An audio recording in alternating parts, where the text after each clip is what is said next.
Salut les pépettes. Petite vidéo, non pas petite en fait, je pense qu'elle va être longue. Je vais pas mettre de générique et tout ça, je vais essayer de faire un one shot. Ça va ressembler un petit peu à une vidéo que j'ai déjà fait dans le passé, mais ouais, on va dire c'est un Reddit. Mais d'abord, je voudrais commencer par dire un truc, c'est une réflexion que ça fait plusieurs jours qu'elle me tourne dans la tête, etc. Parce que très souvent, j'entends les gens qui me disent: «Ah, toi qui es intelligent, machin». Non, non, je suis désolé. Non, je suis pas intelligent. Non, j'ai de la culture, j'ai une analyse assez poussée des informations que je suis capable d'accumuler. Donc, je serais peut-être intellectuel, c'est éventuellement l'insulte que je veux bien prendre, mais intelligent, non, non, non, non, apparemment, je confirme, je suis pas intelligent. Je suis pas. Pour moi, l'intelligence, la définition de l'intelligence, c'est savoir s'adapter. Je suis un total inadapté dans le monde dans lequel on vit. Tellement je suis inadapté d'ailleurs que malgré que j'ai intellectualisé le fait qu'on puisse pas changer les gens, je rêve encore de changer le monde. C'est pour dire.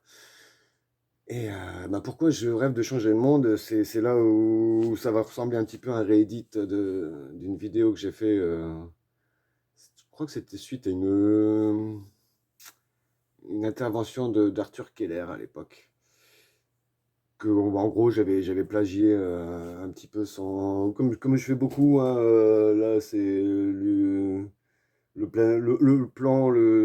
truc le sommaire de Julie Bernier dans son livre La permaculture. Je reprends les sommaires des gens et je remets. Je dis en gros les mêmes choses, mais avec mes mots à moi. Comme ça fait varier un petit peu le discours et ça le rend peut-être plus intelligible, plus audible, plus facile à entendre. Parce que ouais, des fois on utilise des termes techniques, du jargon, hein. Des fois mon jargon va peut-être plus parler que celui de Julie Bernier ou que celui d'Arthur Keller. Donc Arthur Keller, je précise brièvement pour ceux qui ne connaissent pas, c'est un spécialiste, donc vraiment reconnu, hein, dans le domaine scientifique de tout ce qui est analyse systémique. C'est un petit peu mon domaine aussi. Lui, il est à un niveau supérieur à moi, hein. Moi, je me suis resté à ce qu'on appelle le niveau 2, donc c'est niveau maîtrise, master, hein. Lui, il est plus au niveau ingénieur, doctorant et agrégé peut-être même. Mais on en est arrivé aux mêmes conclusions, hein, que l'ingénierie, tout ça, c'était. On apportait des solutions techniques à des problèmes techniques. Ça, c'est pas mal.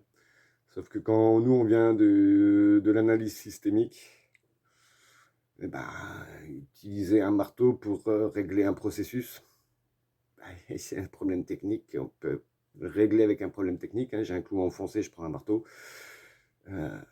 Si je dois organiser une réunion pour faire comprendre aux gens avec qui je collabore dans une entreprise, ouais, ça peut marcher avec un marteau si tu les menaces, mais c'est pas la bonne façon de faire, je pense pas. Donc voilà. Dans l'analyse systémique, pour revenir un petit peu au plan d'Arthur Keller et sur son développement, voilà, il énumère tous les problèmes qu'on peut rencontrer dans le monde. D'abord, le tout premier, le plus, d'après moi aussi, hein, le plus important, c'est que il y a plusieurs dimensions, on va dire, dans le système global, hein, qu'on peut approcher. Et entre autres, dans les premières dimensions, il y a ce qu'on appelle la lithosphère, la roche, hein, la partie vraiment dure de la Terre. Et dans cette lithosphère, en premier lieu, il y a un truc qui est super important pour notre société, enfin nos sociétés, hein, il n'y a pas que la France.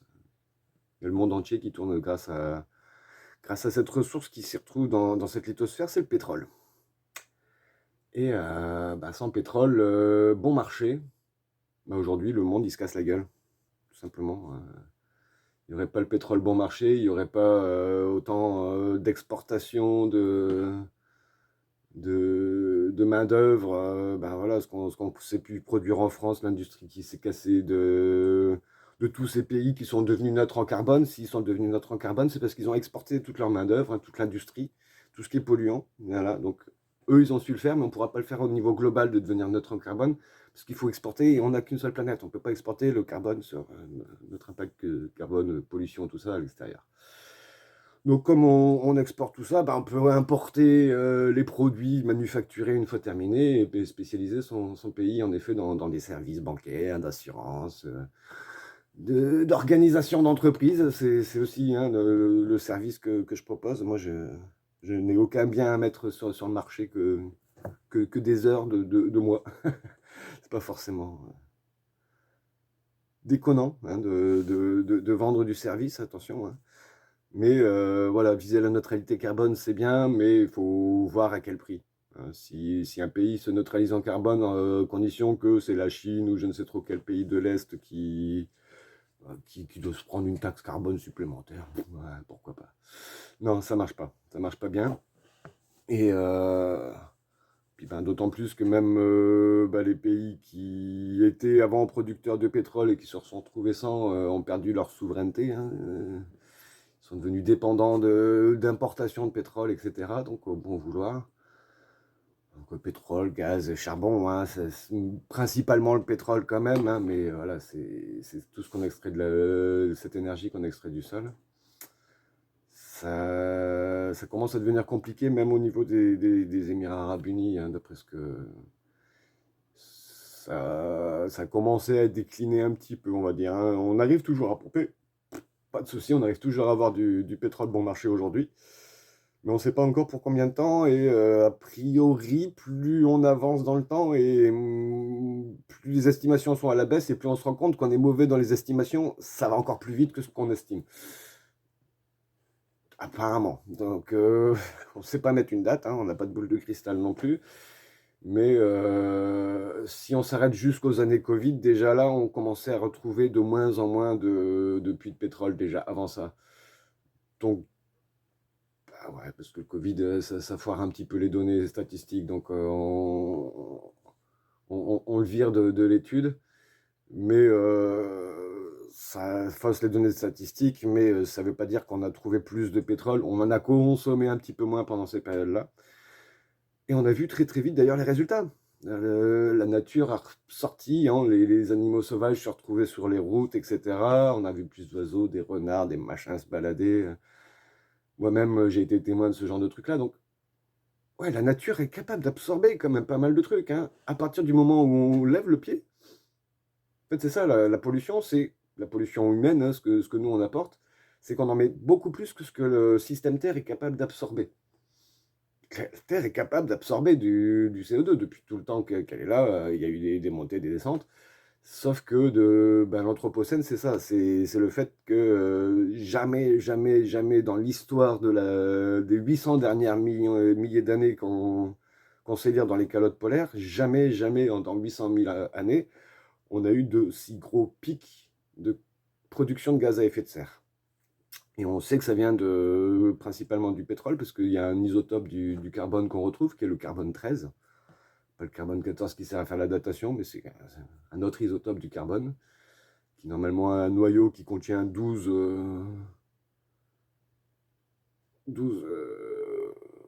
protons, neutrons, enfin voilà, un noyau qui contient 12 de ces trucs-là. Et là, il y a un petit neutron en plus, ça fait du carbone 13. Si tu rajoutes un neutron en plus, ça fait du carbone 14.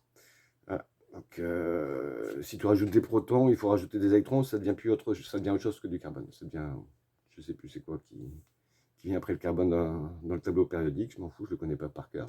Je peux vivre sans. Je l'ai su, voilà, il y a une époque, quand j'en avais besoin pour les révisions. Mais voilà, c'est pas une digression en fait. On arrive déjà à un pic, hein, a priori, ça ressemble en tout cas à un pic pétrolier.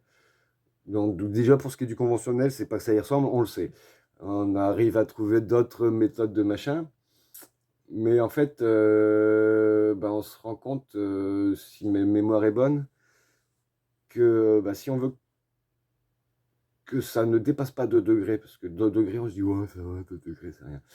Entre la dernière ère glaciaire et aujourd'hui, c'est-à-dire il y a un grand 10 000 ans qui s'est passé, on a fait plus 4 à 5 degrés. Là, en 200 ans, hein, par rapport aux 10 000 ans, on a déjà à 1,5. Donc il ne nous reste plus que 0,5 degrés pour pas atteindre les 2 degrés, hein. Si on veut pas atteindre les 2 degrés qui nous seront a priori, une grosse claque dans la tronche on se on se prendra, hein, et est-ce qu'il est trop tard? Oui. Oui, il est trop tard pour ne pas se prendre une grosse claque. Après, est-ce qu'il est trop tard? Non, pour ne pas s'en prendre une plus grosse, hein, il n'est pas trop tard pour agir, au contraire. C'est voilà, avant de vous tirer tous une balle dans le crâne, je vous rassure, il n'est pas trop tard pour ça, pour faire en sorte que, ben, on limite les dégâts, hein. On peut encore survivre quand même, hein, on n'est pas non plus, à l'agonie, je ne pense pas, on n'est pas encore atteint un point de non-retour, j'espère, hein. L'espoir est très important. Donc si on se dit: «Ah, il est trop tard» et cetera, non. Il faut de la peur en effet et la situation qu'on doit affronter fait peur. Mais c'est pas une peur qui doit nous paralyser, au contraire, c'est alors ça, c'est pareil, j'ai lu, je sais plus, sur bah, forcément sur Facebook, un mec qui me faisait une réflexion comme quoi: «Ouais, si on commence à déclencher la peur chez les gens, ça va paralyser». Non, la peur n'a jamais paralysé. Il y a des méta-analyses, c'est-à-dire des analyses d'études, en gros volume d'études, et les méta-analyses confirment qu'à chaque fois, la peur mobilise. Alors peut-être dans un premier temps, au début, il y a 3 réactions à la peur, hein, c'est les 3 F comme ils disent en anglais: freeze, fly, fight. Soit on est paralysé, freeze, fly, ça veut dire voler, soit on s'enfuit, on fight. Fight, c'est quand bah, t'as plus le choix, t'es dos au mur, t'es acculé, et t'as le mec qui arrive devant toi, t'as plus rien à perdre. Et quand t'as plus rien à perdre, t'agis. Alors, on paraît qu'on est Homo sapiens sapiens, donc le homo, l'homme, qui sait qu'il sait. Donc si on sait qu'on sait, peut-être qu'on va pas attendre, enfin peut-être, non, c'est sûr, on va pas attendre d'être acculé le dos au mur, hein, parce que on est capable d'agir. Et c'est le but un peu de cette vidéo, de cette réédition de cette vidéo, c'est de motiver les gens à penser autrement. Donc oui, j'ai un bel espoir de changer. Moi, je change, j'ai changé par rapport à qui j'étais avant, je suis encore en mutation. Je sais qu'on ne peut pas changer les gens, que les gens, eux, peuvent changer, mais il faut que ça vienne d'eux. Mais je pense qu'en donnant un certain nombre d'informations, c'est ce que j'essaye d'apporter en tout cas, et des points de vue, ben, au moins ça donne l'occasion aux gens de se poser la question, est-ce qu'ils veulent ou non changer? Est-ce qu'ils veulent continuer de vivre comme ils vivent aujourd'hui et aller droit vers ce mur dans lequel on va se retrouver potentiellement acculé? Ou est-ce que, ils décident de se prendre en main comme des personnes adultes et de faire en sorte qu'on ait un monde sympa demain? Donc ouais, je vais reprendre un petit peu le fil, hein. Donc on était sur la lithosphère, la partie dure de la Terre, hein, la roche.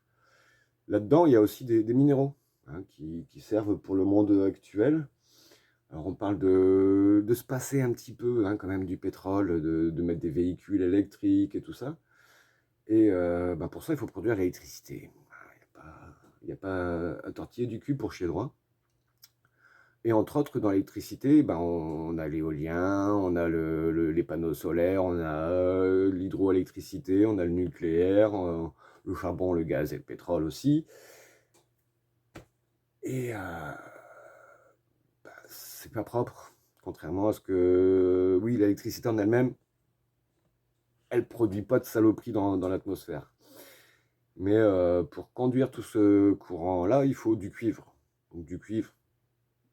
Alors, bonne nouvelle, on en a encore, hein. Principalement du côté du Venezuela, etc. Sauf que le cuivre, pour l'extraire et surtout pour le traiter, on a besoin d'eau potable. Et ça, on n'en a plus. Oui, mais déjà limite pour... déjà pas assez, j'allais dire limite, non, mais on n'est déjà pas assez pour les humains sur Terre.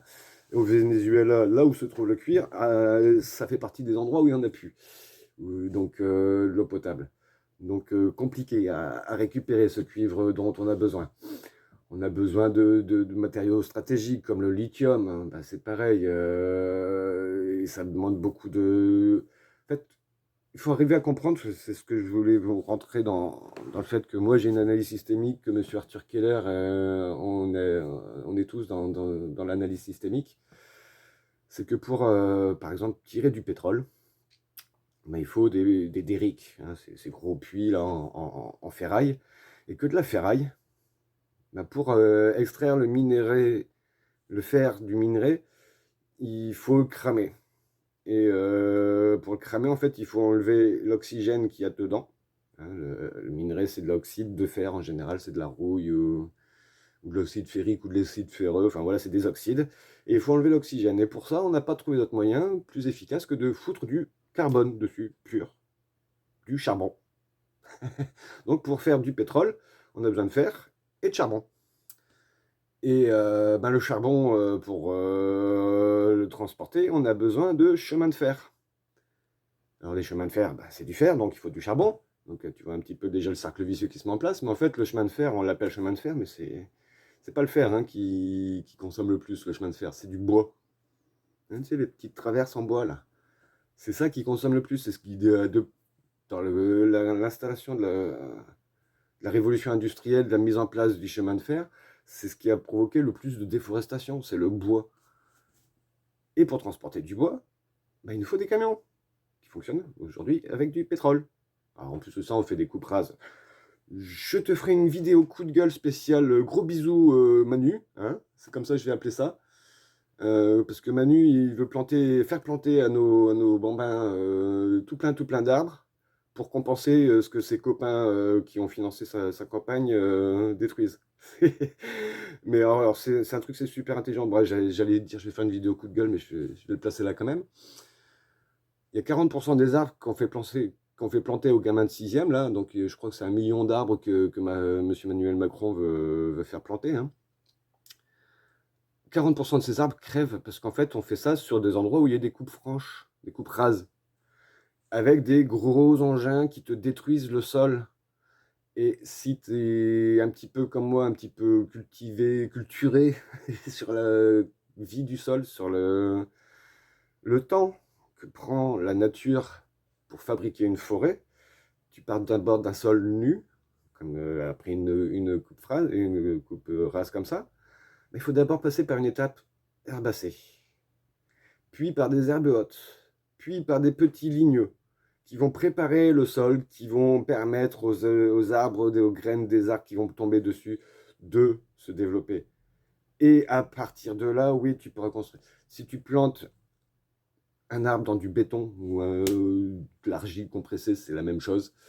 L'arbre, il y a 40% de chances de mourir. C'est ce qui se passe statistiquement, on le mesure, c'est ça. Donc c'est du greenwashing, encore une fois. Tout ça pour faire des coupes rases. Alors, je dis Monsieur Macron, parce qu'en fait, les amis qui financent sa campagne, ça c'est sourcé. Hein, il y a des documentaires Arte hein, voilà, ils ont été diffusés et ils sont encore diffusés sur YouTube pour ceux que ça intéresse. Si j'y pense, je mettrai peut-être des liens en description. Donc c'est sourcé, hein, c'est du journalisme, c'est pas du conspirationnisme ou des trucs comme ça. Mais tu vas en Nouvelle-Guinée, on déforeste pour y mettre des panneaux photovoltaïques, parce que c'est plus intelligent de mettre des panneaux photovoltaïques où il y a du soleil, je suis d'accord. Mais on déforeste quand même. Là, c'est peut-être pas forcément le plus intelligent. Et le mec qui tient ça, bah, quand tu l'interviews, il dit oui, oui, j'ai financé la campagne de Macron en tant que citoyen, comme on a le droit, au taquet de ce qu'on a le droit, par contre. Hein, mais il ne se cache pas. Hein, les gens ne se cachent pas. Là, il y a l'autoroute A69 qui est en train de se construire. Il y a une zone Natura 2000 qui est menacée. Il y a enfin, des rapports qui te disent nature, c'est pas bon. Économique, c'est pas bon. Ça vaut pas le coup. Tu vas faire gagner un quart d'heure à des gens, parce qu'il y a une nationale qui est déjà là, qui n'est pas saturée du tout. Hein. À l'heure de pointe, il n'y a pas de bouchon. On va te mettre une autoroute payante payée par les frais du citoyen, toi et moi, j'ai envie de dire, hein, qui payons des taxes et des impôts pour une société privée qui va mettre un péage pour faire gagner un quart d'heure à des patrons qui n'ont pas envie de gagner un quart d'heure sur leur trajet, tu vois, ou pour les camions qui vont gagner un quart d'heure. Sauf que bah, c'est pas rentable, ça a été étudié pas rentable, c'est écologiquement aberrant. Il y a des châteaux, normalement, quand tu as un truc qui est à l'UNESCO, au patrimoine de l'UNESCO, c'est protégé 500 mètres autour. Le truc, il passe à 150 mètres. Donc, on n'est pas dans les 500 mètres.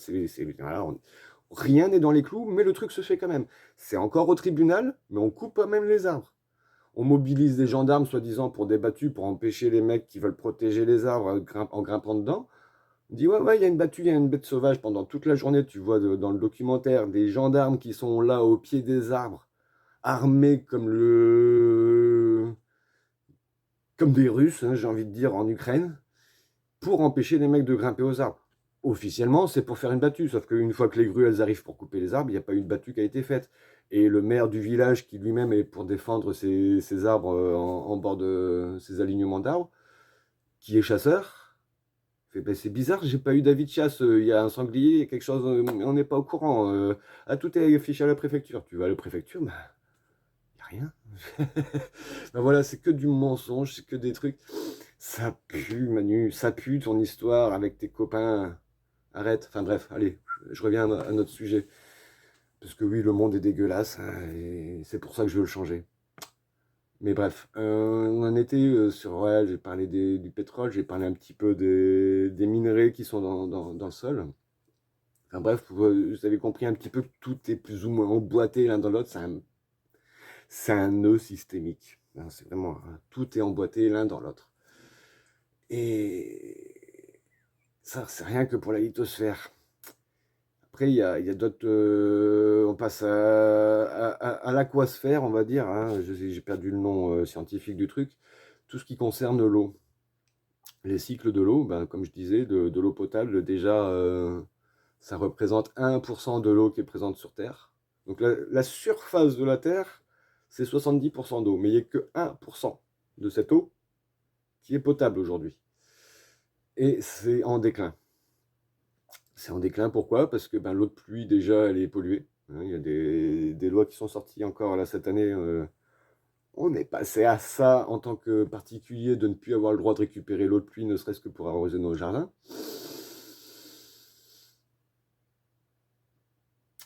Euh, Ça va devenir de plus en plus compliqué là, hein, parce que sans eau.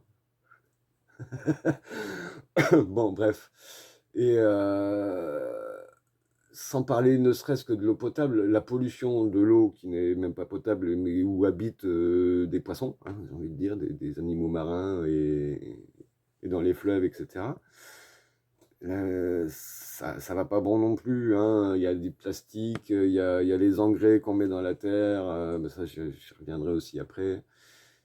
Ça pue. Dans la sphère aqueuse, donc dans la sphère de l'eau, hein, il y a aussi ce qu'on appelle la cryosphère, hein, c'est l'eau gelée.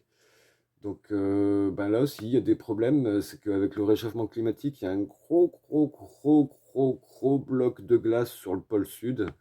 Alors, n'en déplaise aux platistes, hein, il y a vraiment une calotte polaire au sud. La Terre est vraiment ronde, désolé, hein, depuis Galilée, on le sait. Si pour vous, les débats sur est-ce qu'on était sur la Lune, est-ce que la Terre est ronde, et est-ce qu'on veut nous. Je sais plus, là, j'ai encore entendu parler de ces adrénochrones ou je sais pas quoi, de ces drogues complotistes, comme quoi on enlève, les élites enlèveraient des enfants pour leur faire peur, pour faire créer de l'adrénaline, pour leur pomper le sang, pour se. Non. Si c'est ça vos sujets d'importance, ouais, vous quittez cette vidéo-là, retournez sur vos complosphères.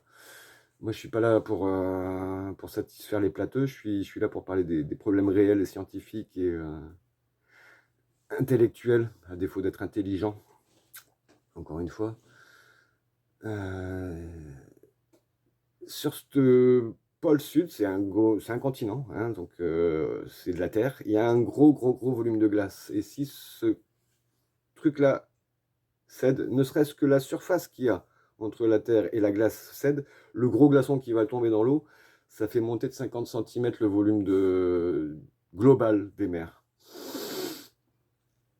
Avec tout ce que ça peut engendrer. Oui, je parlais de l'aquasphère. J'ai vite fait passer sur la pollution, mais quand on parle de pollution, c'est pas que les plastiques et le pétrole qu'on fout dedans, hein, c'est aussi le CO2 de l'atmosphère qui se retrouve dedans, qui acidifie les océans, qui a blanchi 80 et des pourcents, c'est des ordres d'idées, hein, j'ai plus les chiffres exacts en tête, mais voilà, la moitié enfin, plus que la moitié des coraux est en train de crever. Je rappelle quand même que le corail, c'est le milieu de vie de beaucoup, beaucoup, beaucoup, beaucoup d'êtres vivants, pas que du corail. Hein, c'est ça que ça veut dire quand on dit que le corail blanchit, ça veut dire qu'en fait, il y a beaucoup, beaucoup d'êtres vivants qui ne vivent plus, hein, pas que du corail. Et voilà, ça c'était un petit retour en arrière sur un truc que je pensais important quand même à préciser. 50 cm, montée des eaux, c'est pas rien, hein. On voit déjà l'érosion des côtes aujourd'hui quand c'est 50 millimètres par an. 50 cm, ça fait l'équivalent de 100 ans de montée normale, on va dire. Si on prend sur les 30 dernières années, ça ressemble à la normale. Alors ça veut dire beaucoup de pays qui disparaissent, pays insulaires principalement. Beaucoup de villes côtières dans les pays et du nord et du sud, hein, pays développés ou pas, là, j'ai envie de dire plus facile même pour les pays qui sont pas très développés de retourner sur les terres un peu plus en hauteur que nous qui sommes bien avec nos grosses infrastructures en béton, ferraille, armée, machin, tout ça. Ouais, dans la lithosphère, entre la lithosphère et l'aquasphère, il y a du sable aussi, hein, toutes ces mafias qui se tournent autour du sable. Enfin voilà, pour construire la tour Burj Khalifa, là, le truc à Dubaï, la plus grande tour du monde. C'est je sais pas combien de sable, de volume de sable qui est importé d'Australie. Parce que ben en fait il y a tel besoin de sable que si on en approche de la pénurie aussi, hein, que ouais, il y a des mafias qui se mettent en place et il y a des crimes organisés qui se mettent autour du trafic de sable pour revendre ça. Enfin, c'est de l'or en barre, quoi, le sable en ce moment, hein. Parce qu'on peut pas construire avec du sable du désert. C'est du sable marin qu'il faut utiliser. C'est ça qu'on trouve sur les plages. Et il a une porosité qui fait que le ciment accroche et que ça fait que ça marche. Le sable du désert est trop lisse, hein. Le sable de rivière, c'est trop lisse. Il faut du sable marin. Et ça, c'est pareil, ça disparaît. Alors, qu'est-ce qu'on peut parler de beau, de sympa aussi dans le monde qui se casse la gueule? Ben ouais, on parlait un petit peu de l'atmosphère et de la pollution. Donc oui, pollution, gaz à effet de serre, mais aussi pollution directe, hein, c'est 800 000 morts, 8 à 900 000 morts par an. Alors je sais plus si c'est en Europe ou sur le monde. Rien que la pollution, hein, je ne parle pas des conséquences dues à l'effet de serre, c'est directement lié à la pollution. Enfin, ouais, bref, même si c'est dans le monde entier, c'est quand même 800 000 morts, c'est trop. Même sans mourir, choper un asthme à cause de la pollution et souffrir d'asthme ou souffrir de maladies respiratoires, c'est pas une vie. Moi, je souffre de bronchite chronique et j'assume ma connerie d'avoir fumé. C'est tout. Ça, c'est ma faute. Mais c'est pas parce que je l'assume que je trouve ça plus drôle, hein. Et ceux qui, pas comme moi, ont fumé et assument les maladies qu'ils chopent, il y en a beaucoup. Des gens qui n'ont pas fumé, qui ont chopé ce genre de saloperie, une maladie. Et là, je trouve ça pas juste. Voilà, je sais pas pour vous. Peut-être parce que je me sens concerné, parce que je suis malade et que je suis un peu adulte et que j'assume ma connerie. Et je trouve ça pas juste que des gens doivent assumer la connerie de toi, qui prends ta bagnole tous les jours, ou de toi qui est patron d'une usine qui pollue, ou de toi qui travaille dans une usine qui pollue en fermant les yeux, en ayant complètement conscience que bon, on fait comme on a toujours fait, pourquoi on ferait différemment. Donc c'est pour ça que je veux changer ce putain de monde qui marche sur la tête, entre autres. Entre autres, parce que la liste, elle est longue, elle est loin d'être finie. Ça fait déjà une demi-heure que je vous prends la tête à, à commencer à peine à égratigner la liste des problèmes. Et bah, c'est simple, en fait. Pour résumer toutes ces sphères que le système global comprend, il y a beaucoup, beaucoup de scientifiques qui sont penchés sur dire qu'est-ce qu'on peut dénombrer, parce que les scientifiques, ils aiment bien mettre des choses dans des cases, ranger, qualifier les choses. Quelles sont les limites qui font que la vie existe sur Terre et qui fait que si on les dépasse, la vie ne serait plus possible sur Terre ou en déclin, en tout cas. Et ils ont compté, ils ont dénombré, ils ont trié, taillé dans le vif, et on s'est arrêté sur 9 limites. 9 limites, dont 6 sont déjà dépassées aujourd'hui, hein, donc c'est la pollution, l'érosion des sols cultivables. Donc ça, ouais, je disais que j'allais revenir dessus. Ben ouais, les pollutions de l'eau, des nutriments qui se retrouvent. Donc pareil, dans les cycles du minéraux, il y a le cycle de l'eau, forcément pour renouveler de l'eau potable. Il y a les cycles de nutriments, principalement l'azote et le phosphore, qui se cassent méchamment la gueule. Parce que tout l'azote se retrouve lessivé dans les rivières et se retrouve dans les estuaires fluviaux en bord de côte, et ça fait des pollutions d'algues vertes qu'on connaît, machin. Phosphore, à la base, c'est un truc qui est super présent dans le sol, hein, mais il est plus disponible pour les plantes à cause de l'acidification, et il a tendance à cristalliser. Alors, du coup, ben, on tape dans des réserves, on fait des mines, hein, comme pour le lithium, comme pour le charbon, pour extraire du phosphore biodisponible. Et on le met dans notre sol qui est trop acide, donc le cycle du phosphore est cassé. Donc, bah, pareil, à un moment donné, on n'en aura plus, hein, et quand on n'aura plus à manger, ben... parce que le phosphore et l'azote, et l'eau, ça sert à faire à manger, entre autres, hein. Truc qu'on fait à peu près 3 fois par jour. Donc, bouffer de la viande à tous les repas, ça, moi, j'ai changé. Ça, j'aimerais que toi aussi, tu y réfléchisses un petit peu, hein, que le volume qu'il faut cultiver, parce on cultive du soja et du maïs pour donner à manger à des vaches qui, à la base, la nature a prévu que ça bouffe de l'herbe, et que quand on met une vache en pâture, elle te fait le bon dosage d'oméga 3 et d'oméga 6 qui fait que son lait ne te rend pas intolérant, mais quand on leur donne du soja et du maïs, ça fait un plus gros rendement. Mais par contre, ça inverse le dosage d'oméga 3 et d'oméga 6, et ce qui crée des intolérances au lactose, entre autres. Ce qui fait aussi que la viande rouge est considérée comme cancérigène. Oui, parce que la vitamine B12 qu'on trouve dans la viande, à la base, c'est la vitamine B12 qui est présente dans la terre, que la vache est capable d'assimiler parce qu'elle broute de l'herbe qui pousse dans la terre. Que le maïs, il pousse un petit peu hors sol, que le soja, il pousse un petit peu hors sol, carrément à l'opposé parce que, du globe, parce que c'est plus avantageux, encore une fois, avec le pétrole qui est pas cher. Tu vois toutes ces boucles qui sont vraiment bien inclinées, tu les vois, voilà. C'est donc ouais, la pollution des sols, l'érosion des sols cultivables, bah, c'est pareil, un sol, ça prend des milliers d'années à se fabriquer. Et nous, en 200 ans, à coup de labour, enfin, coup de 200 ans, allez, ça prend des millions d'années à se fabriquer un vrai sol, hein. Et ça fait 10 000 ans qu'on a inventé le labour. Et quand on regarde ce qui se passe au niveau de là où on a inventé le labour il y a 10 000 ans, c'était le croissant fertile.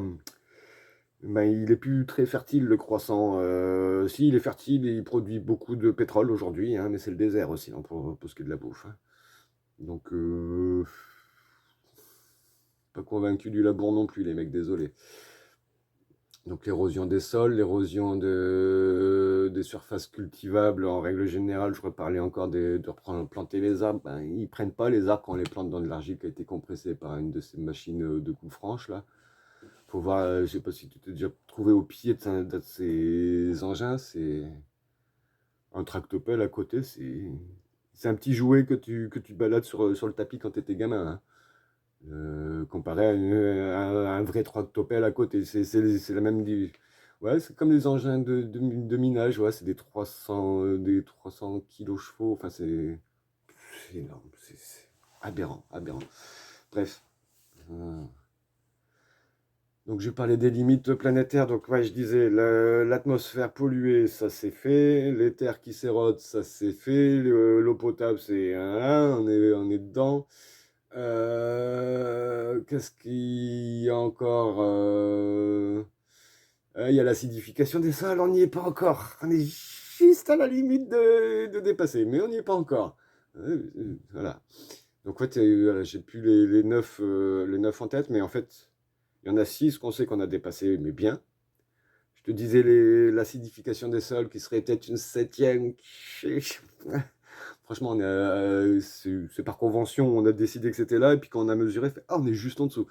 Par convention, on aurait décidé que ce soit un poil en dessous, on l'aurait dépassé, hein, cette septième-là. Il y en a une huitième, alors des fois elle est dépassée, des fois elle n'est pas dépassée, ça dépend comment tu comptes, si tu comptes par habitant, si tu comptes par pays, etc. Et ouais, en gros, il n'y a plus qu'une seule limite qui n'est pas encore dépassée, et je sais plus c'est laquelle d'ailleurs. Ce serait intéressant que je me remette sur ce document-là. Mais voilà, on est bien, bien, bien dans le caca. A priori, la claque, on va se la prendre. Donc oui, il est trop tard pour ne pas se prendre la claque. Est-ce qu'il est trop tard pour faire en sorte qu'elle soit moins violente? Encore une fois, non. Non, non. Mais désolé si je vous fais peur, si je vous crée de l'éco-anxiété, etc. Je pense que c'est nécessaire. Parce que pour construire un avenir, il faut ça, quoi. Mais voilà, aujourd'hui, on réfléchit. Donc, je disais, on a des outils technologiques. Petite pie bleue, j'allais dire non, ça c'est un jet des chaînes qui vient de se poser dans mon oreiller. Bref. Oui, j'arrive quand même à garder le sourire malgré tout ça parce que ben voilà, moi je vis j'ai fait mon petit pas de côté. Et justement l'éco-anxiété, enfin, la solastalgie, t'appelles ça comme tu veux. Moi je la ressens plus depuis. Ça va. Et bah, si tu as envie d'être dans le même état que moi, voilà, hein, il y a mes coordonnées sur Facebook, WhatsApp, tout est dans le lien. Le Facebook au moins, et dans le Facebook, il y a tous mes WhatsApp, il y a toutes mes coordonnées si tu veux dans les à propos. Et que tu habites pas loin du Nord, parce que ouais, en fait, moi j'agis localement, hein, j'ai pas de voiture, c'est pour ça que je te montre du doigt en disant, toi qui prends ta bagnole tous les jours. J'ai fait le choix il y a 2 ans, un peu plus maintenant, de ne plus conduire systématiquement. J'ai pas arrêté complètement de conduire. Il m'arrive encore de faire quelques déplacements autres qu'en transport en commun, parce que ben, des fois je dois faire les courses en début de mois, c'est bien d'avoir un petit coffre. Alors, la plupart du temps c'est du covoiturage, mais quand les gens ne sont pas disponibles ou disposés, ben, je peux m'octroyer le fait de louer un véhicule un week-end de temps en temps, ou une journée si besoin. Enfin, voilà. J'ai fait du drive, mais à chaque fois je suis déçu de la livraison parce qu'il n'y a pas les produits que moi je veux, ou comme par hasard, la promotion, ils ne l'ont pas, donc on t'a pas mis du tout le produit. Tu es obligé de te taper l'aller-retour pour en général porter les trucs lourds comme le lait, les graines pour les animaux. Enfin, donc ouais, maintenant je ne délègue plus ou le moins possible au drive, et je me prends en main, encore une fois, je suis adulte. Mais bon, bref, est-ce qu'aujourd'hui, maintenant qu'on a fait le tour à peu près de tous les problèmes au niveau global, est-ce qu'on a compris enfin où est-ce qu'on va, hein, les scientifiques et tout ça, les politiciens, est-ce qu'on a compris, est-ce qu'on sait où est-ce qu'on en est? Je ferais bien un petit sondage pour dire, toi, lève la main, mais là, je suis pas dans une salle de conférence, donc en règle générale, les gens pensent majoritairement que oui, on a bien synthétisé le problème. C'est souvent du 60-70% des gens qui, quand tu demandes est-ce que oui, vous pensez qu'on a bien, bien compris où est-ce qu'il était le problème. Et ben c'est 60. Et puis quand on dit lever la main, ceux qui pensent non, il y a 10% qui osent lever la main, et puis ben, 20%, 20-30% qui s'abstiennent de répondre. Et je confirme que les 10% qui s'expriment, c'est la minorité qui a raison. On n'a pas compris le problème. On essaye avec des technologies, je disais, de tout électrifier le parc de véhicules, mais comme je vous expliquais, le cuivre c'est compliqué, le métal c'est compliqué, parce qu'il faut aussi du fer pour faire des éoliennes, il faut des métaux et des terres rares pour pour faire des moteurs, des batteries et des alternateurs et des panneaux photovoltaïques. Il faut, comme je disais, du cuivre pour transporter tout ça. On a un marteau et on tape, on tape sur tous les clous qui sont les problèmes. Oui, il faut, hein, attention. Mais je vais me permettre de reprendre cette métaphore d'Arthur Keller que j'utilise assez souvent. Mettons que tu as plusieurs petits problèmes de santé, voilà, tu as assez régulièrement mal au crâne, tu as des démangeaisons, tu as mal à l'estomac. Bah, tu vas voir le toubib, et puis le toubib, il va te dire, ben, pour le mal de crâne, je vais vous donner du paracétamol. Pour vos démangeaisons, on va essayer plusieurs crèmes, on va voir sur différentes plaques laquelle va être le plus ou moins efficace. On va déterminer un petit peu ce qui va pas au niveau de la peau. Et puis ben, pour les problèmes de maux de ventre, on va essayer quelques tisanes, quelques infusions, voilà, machin, un petit peu de gaviscon, un petit peu des trucs comme ça, tu vois. Et si juste on a mal au crâne, des démangeaisons et mal à l'estomac, si on, enfin au tube digestif quelque part, si on soigne ces maladies de maux de crâne répétitifs, d'eczéma et d'ulcères, qu'en sais-je, ouais, si on soigne ces maladies-là, bah, les maladies disparaissent et yallah, top. Sauf que donc dans la métaphore, le mal de crâne, ça va être les problèmes de réchauffement climatique. La démangeaison, on va dire, on comparer la peau avec l'érosion des sols. Et ben, les problèmes de digestion, on va dire que c'est la capacité de la Terre à absorber toutes les pollutions qu'on y fout. Sauf que, ben, en fait, tous ces symptômes-là sont liés à un cancer généralisé, qui est notre mode de vie actuel, occidental principalement, mais pas que, hein, global. Le mode de vie, c'est j'ai une ressource, je vais la ponctionner, je vais m'en servir, la transformer, plus ou moins avec des circularités, hein, mais linéairement, ça va devenir en déchet. Et on produit plus de déchets et on absorbe plus de ressources que ce que la planète est capable de produire de ressources, de renouveler ses ressources, hein, ces fameuses ressources renouvelables. Donc je parle de renouvelabilité dure, hein, pas de fais une coupe franche des arbres et puis je retransforme ça en énergie thermique, en meubles et machin. Non, c'est revalorisé, c'est de la durabilité faible. C'est je coupe un arbre, je replante 5.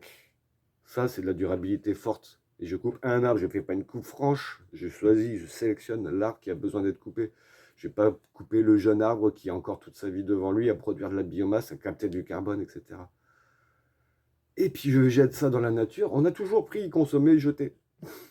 Mais jeter une peau de banane qu'à l'époque on était, ou un noyau de fruits qui donnait un arbre, tu vois le truc, hein, notre déchet avant devenait la ressource. Que là aujourd'hui on jette du plastique, on jette du pétrole, on jette... Enfin voilà, puis même on essaye de corriger des trucs, on va enlever le pétrole pour remplacer en véhicule électrique. Et toute la pétrochimie qui est à côté, alors on en fait quoi? Comment on fait pour, à partir d'électricité, à partir d'un panneau solaire, comment je fabrique ça? Hein, ça c'est du plastoc.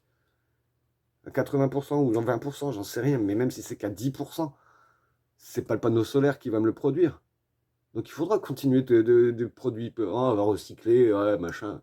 Non, non, non, non et non. Le problème, il n'est pas technologique, il est systémique. C'est un problème de système, c'est notre mode de vie aujourd'hui qui est pourri.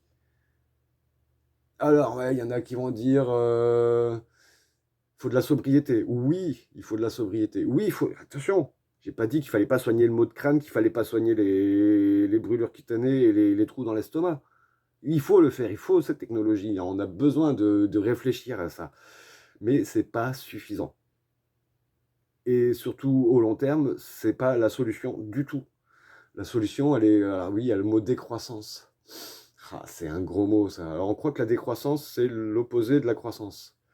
Non, la croissance, c'est juste produire tout de plus en plus d'année en année, par rapport à l'année d'avant, plus de PIB, de produits intérieurs bruts, plus de richesse, plus de transformation monétaire. La décroissance veut qu'on tire vers la sobriété. Et l'opposé de la croissance, c'est pas la décroissance par construction. C'est vrai que l'erreur est facilement faite, hein. L'opposé de la décroissance, c'est la récession, c'est la dépression. La décroissance, c'est une récession, une dépression choisie, organisée.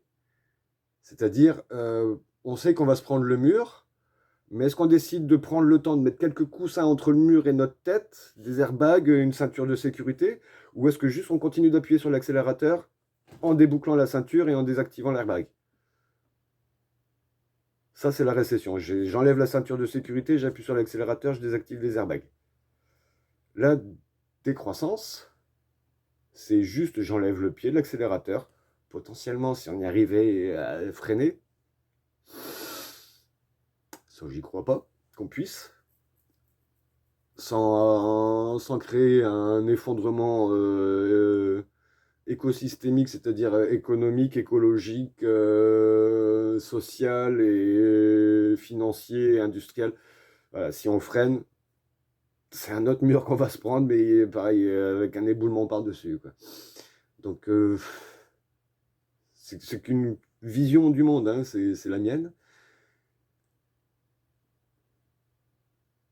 Mais ouais, je vais vous renvoyer vers des mots, hein. C'est ma vision du monde. C'est pas de l'ultra-crépidarianisme. C'est-à-dire que ça sort pas de mon domaine de compétences. Là, on y est en plein dans mon domaine de compétences. C'est l'analyse des systèmes. Et je suis loin d'être le seul à avoir ce discours-là. Et ouais, le low-tech, éventuellement autre mot compliqué, que j'exprime très brièvement dans cette petite vidéo, mais je vais développer un peu plus ici. Ouais, le low-tech, c'est une image un petit peu ridicule du mec qui pédale sur son vélo pour faire tourner une machine à laver. C'est dans la tête de l'occidental moyen, ouais, c'est le truc ridicule. Tu vois, c'est bon pour les Africains. Sauf que moi, de mon point de vue, ce qui est ridicule et qui me donne envie de montrer du doigt, c'est pas un mec qui pédale pour faire tourner sa machine à laver. C'est un mec qui appuie sur un bouton qui s'appelle un accélérateur dans un gros SUV où il est tout seul avec son gros volant. Ouais. Mais putain, mec, t'as une grosse bagnole où t'es tout seul dedans, où tu. Je fais aussi des fois de temps en temps du levage de pouce avant, ça marchait maintenant. Les mecs qui sont dans leur gros tank, qui sont en sécurité, ils vont pas faire rentrer le danger, tu vois comment je suis ridicule, je suis pas adapté, quand je dis je suis pas intelligent, je ressemble pas à un mec que t'as envie de prendre dans ta bagnole, c'est clair. C'est que je suis con de ne pas m'habiller en costard cravate quand je veux faire du stop, hein. Mais non, c'est pour ça que je dis je suis con, je l'assume, hein, je suis pas intelligent, je suis intellectuel, je suis un intello, un bobo gauchiste, si ça te fait plaisir. Mais en attendant, toi avec ton SUV ou ton monospace ou ta grosse bagnole Tesla électrique qui pèse 1 tonne et qui quand même produit des microparticules de plastique et de métal quand tu freines, qui consomme quand même énormément d'énergie, débilement, hein, comme si on n'en avait pas besoin pour des choses un peu plus intelligentes que déplacer ton petit cul de Bourges. Là, je suis en train de scinder, de montrer du doigt, hein. C'est absolument pas ce qu'il faut faire. Ni toi, de ton côté, de rouler dans ton SUV et à t'isoler du petit autostoppeur qui pourrait t'ouvrir les voies, on ne sait jamais. Le mec, il pourrait discuter avec toi et t'éclairer et te faire changer d'avis, te faire améliorer. Ouf, putain, non, arrête. Et moi, c'est pareil, hein, ce que je fais, c'est pas bien, hein, de te montrer du doigt et de te dénigrer. C'est ce qu'on appelle faire une scission, hein.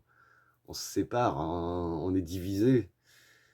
Ouais, entre les platistes, les complotistes et les pro-vaccins, les anti-vaccins, on veut nous piquer nos enfants, on veut machin, machin. On se divise. Et ben, bizarrement, ça fait aussi partie des symptômes du problème du monde dans lequel on vit. Et quand je vois, que ce soit en Afrique ou en Europe, des petites actions locales, là je vois à côté, le village, on replante des arbres, on plante des haies, en commun, bénévolement. Oh, merde, il y a des gens, ils travaillent et ils prennent pas de fric. Je vois, ben, il y a une association à côté qui s'occupe des animaux errants ou que les gens ne peuvent plus s'occuper, ou parce qu'ils sont malades, ou parce que un décès du maître, etc. Ça s'appelle l'Arche de Noé.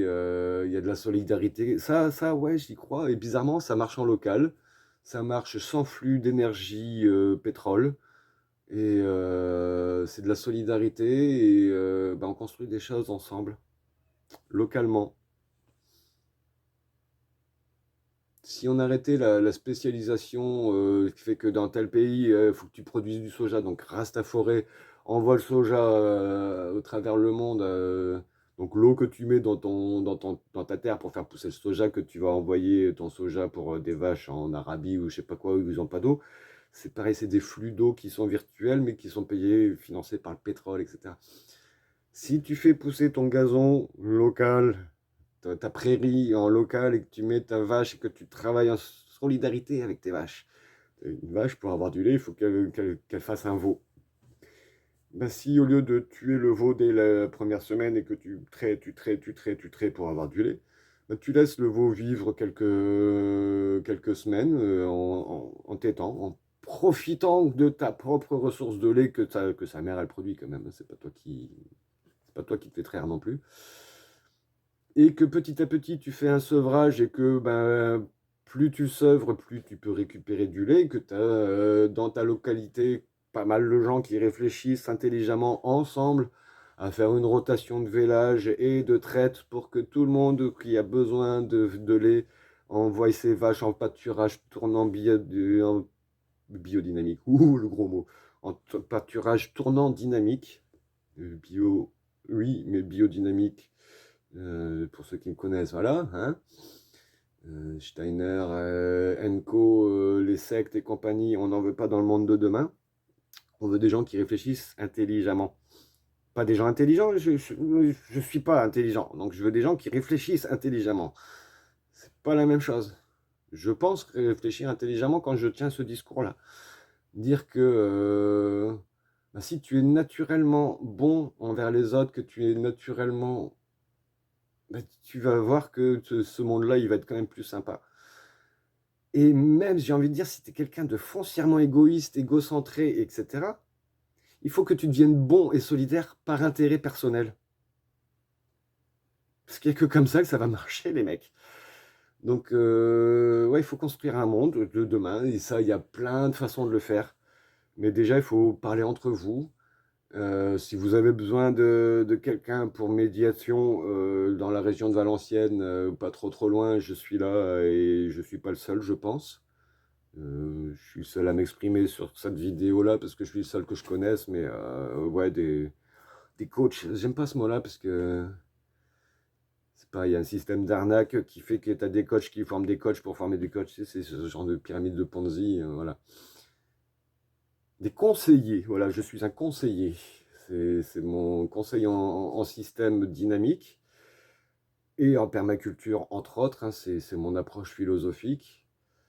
Mais la permaculture, bizarrement, ça répond à tous les problèmes. La régénération des sols, la récupération et le traitement des énergies en tout genre, eau, et soleil, etc. Voilà, mais à l'échelle, pas forcément individuelle, mais à petite échelle, locale.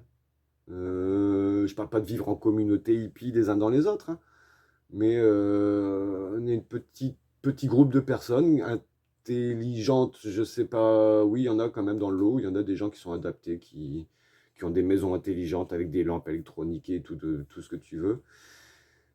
Eux, ils sont intelligents. Hein, c'est des gens que j'aime bien. Je vais peut-être être un peu insultant selon la culture qu'on peut avoir, parce que voilà, je les trouve intelligents. Et voilà. Ils sont bien adaptés à la société. Et pour moi, je ne trouve pas que ce soit un compliment. Mais voilà, ils sont adaptés dans le monde auquel on vit, ils sont formatés, hein, complotistes, anti-vax, platistes en devenir peut-être. Ça ne m'empêche pas que ce soit mes amis. Pourquoi? Parce que ensemble, on fait des trucs intelligents. Encore une fois, eux, ils sont intelligents, moi, je suis pas intelligent. Mais ensemble, on l'est tous intelligents. C'est ça qui est marrant. C'est ça que je veux voir, quoi. Et j'espère avoir suscité en vous cette peur, cette panique, ou peut-être un petit peu le ras-le-bol d'entendre toujours les mêmes discours, c'est la fin du monde. Parce que oui, c'est la fin d'un monde, mais j'ai envie de dire, chaque journée est la fin d'un monde et chaque matin est le recommencement d'un autre. Même s'il ressemble très très fort à celui de la veille. Mais le but du jeu, c'est de faire en sorte que chaque matin, le monde soit un petit peu moins ressemblant à celui qui va droit dans le mur. Tout petit peu, un pas après l'autre. Le changement. Hein, j'avais fait là, c'était une réflexion au coin du feu. Je sais pas si j'ai encore assez de place. Je suis pas un gros youtubeur, je crois que je suis limité au niveau des petits i là-haut. Mais ouais, le changement, ça se fait petit à petit. Hein. On peut vriller, avoir une révélation et se dire, paf, j'arrête de fumer. Bah moi, j'y réfléchis petit à petit. Hein. Là, ça fait 1 heure que je parle. Ça fait bien 1 heure avant que j'allume la caméra que j'avais pas fumé. Ça me démange d'en allumer une. Bah, je vais essayer de tenir encore 1 heure après avoir fait après avoir fait mes salutations et de pas fumer pendant le temps du montage. Voilà, petit à petit, je réfléchis à espacer le, le temps entre 2 cigarettes, à me déshabituer. La première fois que j'avais arrêté, c'était du jour au lendemain et j'avais remplacé par, je crois que j'en ai racheté, ouais, ce genre de petits trucs là. Alors, c'est pas des cigares, hein, parce que je crois que j'en ai un entamé, ouais. C'est ça, le dernier qui va sortir. Voilà à quoi ça ressemble. La réglisse, bon après je sais pas au goût de tout le monde. Mais moi j'aime bien. Mais voilà, c'était avec ça que j'avais arrêté du jour au lendemain. Pendant 4 ans, j'ai tenu. Là, déjà, j'essaie de me déshabituer et de plus en plus. Bah non, tu vois, ça fait plusieurs semaines d'ailleurs que je l'entamais. J'ai remis ça à ma bouche. C'est peut-être pas forcément ce qu'il y a de plus sain. J'aurais peut-être dû couper le bout. J'endurcis mon système immunitaire. Je le renforce pas. Je l'endurcis. Renforcer son système immunitaire, ça veut dire avoir un système immunitaire trop puissant et ça s'appelle une maladie auto-immune. Donc pareil, quand vous achetez des saloperies qui vous boostent votre système immunitaire, bon, déjà en règle générale c'est du bullshit, hein, et c'est donc de la connerie. Mais si en plus de ça c'était vrai, ce ne serait pas souhaitable. Pareil quand vous faites des détox, des cures détox. Moi là, si je pense à arrêter la cigarette, c'est une détox. C'est-à-dire que je veux arrêter de m'intoxiquer. On ne se détoxifie pas. Hein, le manque de sommeil fait qu'on a des toxines qui se mettent dans le cerveau, elles sont à vie, le manque de sommeil ne se récupère pas. Hein, et c'est pas une cure, un jeûne ou je ne sais pas quoi. Un jeûne, ça va t'enlever des graisses. Tu vas commencer à digérer tes propres graisses. Ça fait longtemps que ça m'est pas arrivé. Je dis pas qu'il faut pas en faire, hein, je dis pas qu'il faut en faire, surtout pas. Moi, ça m'arrive de temps en temps après les fêtes. Pas systématiquement, là. Ça fait 2 ou 3 ans que je ne l'ai pas fait. Cette année, j'avais envie de le faire parce que je me sentais barbouillé, j'avais accumulé trop de graisse. Voilà, moi je pense, un métabolisme qui est plus fait pour digérer les sucres que les graisses et les protéines. C'est peut-être aussi pour ça que j'ai plus de facilité à manger un peu moins de viande. Pareil, je ne deviendrai jamais vegan. Hein, j'ai conscience du besoin qu'on a de consommer de la viande, mais j'ai conscience qu'on n'en a pas besoin systématiquement. Et ça me manque pas plus que ça de manger de moins en moins de viande. Mais de moins en moins ne veut pas dire que je vise à ne plus en manger du tout. C'est encore une fois pour en revenir sur les animaux d'élevage. J'élève des poules.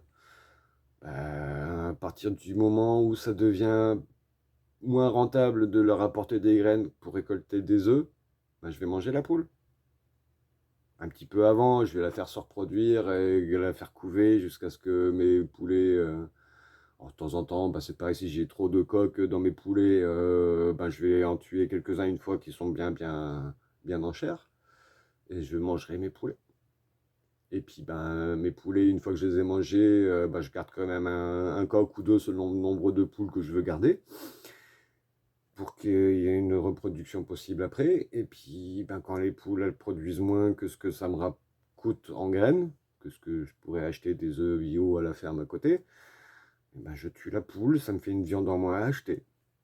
Ben, avec la viande, les vaches, c'est pareil. Les vaches ou les moutons ou les brebis, hein, tu fais faire un agneau pour avoir du lait. Ben, à un moment donné, si tu veux du mouton, faut en garder un de temps en temps pour la reproduction. Et puis, ben, de temps en temps, ceux que tu n'as pas besoin, plutôt que de brouter l'herbe qui pourrait être utile aux vaches ou à d'autres animaux, de se retrouver en surpopulation, ben ouais, en effet, faut réguler, il faut tuer l'animal. Et puis, ben, quitte à tuer un mouton, ben, tu récupères sa viande, tu récupères sa peau pour faire éventuellement, je l'ai pas là, des blousons en cuir.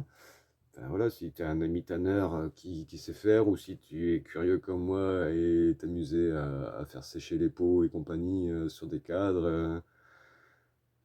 Ouais, un peu à la mode 19e siècle. Et alors, c'est peut-être ridicule à tes yeux, encore une fois, parce que c'est pas un truc de lequel tu es habitué à regarder un écran et tes grands-parents diraient, mais t'es complètement débile de t'abrutir pendant au moins 1 heure, là, que je suis à regarder un barbu te dire qu'il faut pas que tu fasses ça.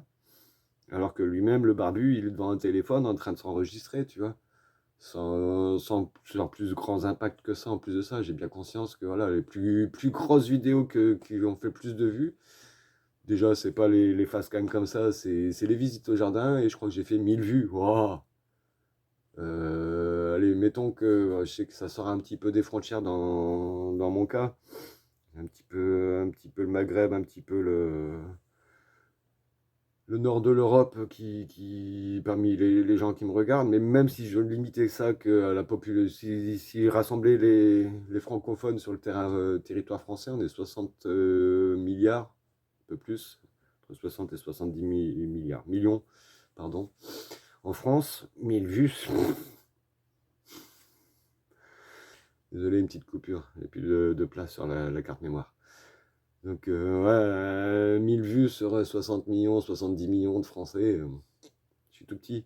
Mais si ce discours que ces 1000 personnes ou 100 personnes, j'en sais rien combien verront cette vidéo, peut vous faire changer un petit pourcentage d'entre vous. Moi, j'aurais fait mon effet tache d'huile, c'est-à-dire moi, là, je suis tout seul au milieu. Bah, s'il y en a un deuxième qui commence à changer, hop, déjà la tache d'huile, elle est double. S'il y en a un troisième, voilà. Et puis bah, si ces trois-là, ils arrivent à chacun convaincre une personne autour d'eux, voilà, on sera tout ça. Et à un moment donné, il y a tout l'écran qui va être rempli de cette tache d'huile.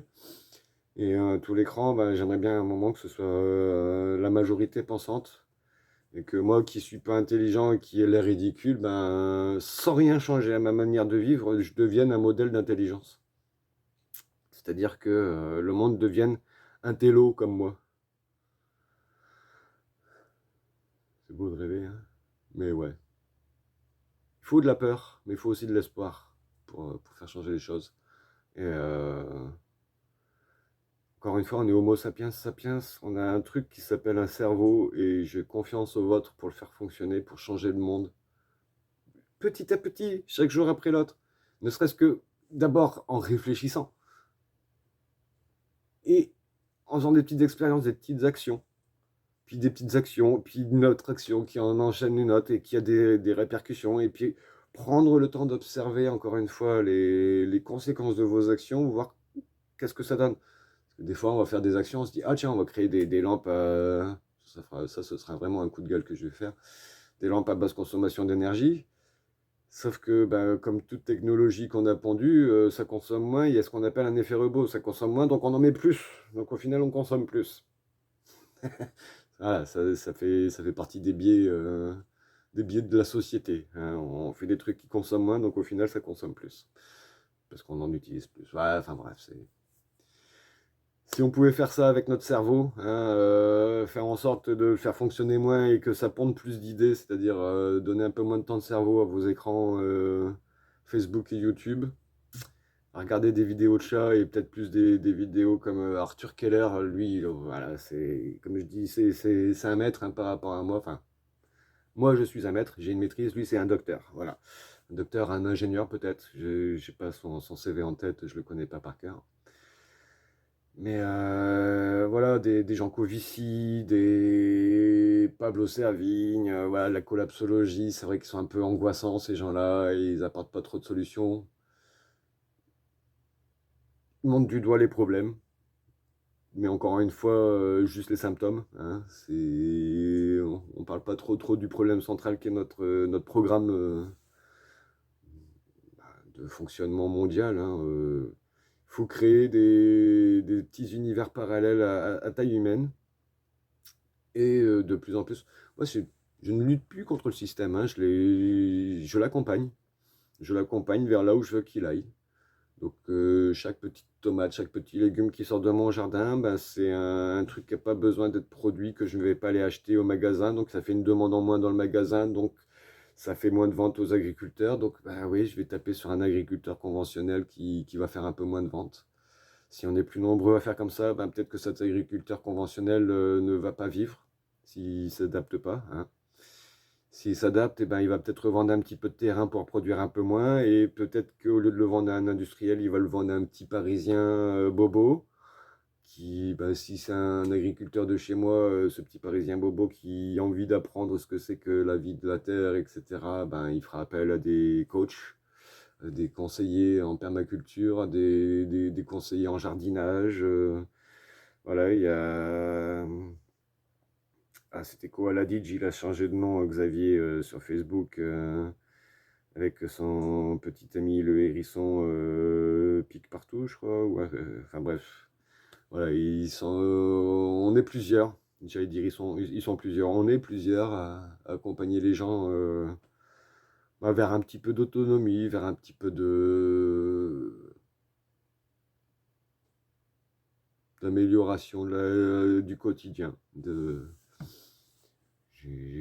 Mes clients, a priori, sont contents de moi. Ils sont contents d'avoir fait leur première récolte ou leur deuxième récolte. Il y en a qui m'ont demandé, j'ai suivi pendant 2 ans. Il y en a que je suis là seulement que ça commence. Il y en a qui sont sur le point apparemment de faire encore appel à mes services. Je vais avoir de moins en moins de temps libre à moi. C'est pour ça aussi que les vidéos sont moins fréquentes et que les publications Facebook sont moins fréquentes. C'est que je suis de plus en plus demandé. Quelque part, je me dis tant mieux. Pour le système global, bon, bah, je le paye sur mon temps libre. Ouais, je l'ai choisi, hein. C'est de devenir mon propre patron, auto-entrepreneur. Ça fait partie du jeu. Comme vous le voyez, j'ai pas plus de richesse. Enfin, j'ai pas de signe de richesse extérieure en tout cas. Ça veut dire que je suis pas cher et que bah, s'il y a de plus en plus de gens qui me sollicitent, a priori, c'est il y a du bouche à oreille qui doit se faire, des gens qui apprécient ce que je fais, qui font la promo. Donc c'est que a priori, c'est peut-être pas déconnant ce que je raconte. Ou alors c'est que les gens sont stupides et que je suis un bon arnaqueur. Je préfère croire à la première option. Après, pardon, des fois un arnaqueur peut lui-même être quelqu'un qui s'est fait arnaquer et penser vraiment ce qu'il vend. Ce qui n'est pas le cas d'un escroc. Un escroc, c'est quelqu'un qui crée une arnaque au départ, hein, et qui va arnaquer des gens, qui créent des chaînes d'arnaqueurs. Ce qu'on parlait tout à l'heure avec les coachs. C'est pour ça que j'aime pas trop ce mot coach. Je me suis fait tout seul, inspiré de gens que j'ai choisi de suivre. J'en ai suivi beaucoup. Il y en a beaucoup que j'ai fait le tri parce que justement, c'était de l'arnaque, du bullshit, de la biodynamie, de la pensée magique et tout ça. Ça, j'ai fait le tri des gens que je suivais là-dessus. Ils avaient quand même des trucs intéressants à dire. Attention, entre deux conneries, tout n'est pas forcément faux. Mais voilà, j'ai fait un petit peu de tri dans ma manière de faire attention à ce qu'on se met dans la tête. Respectez-vous.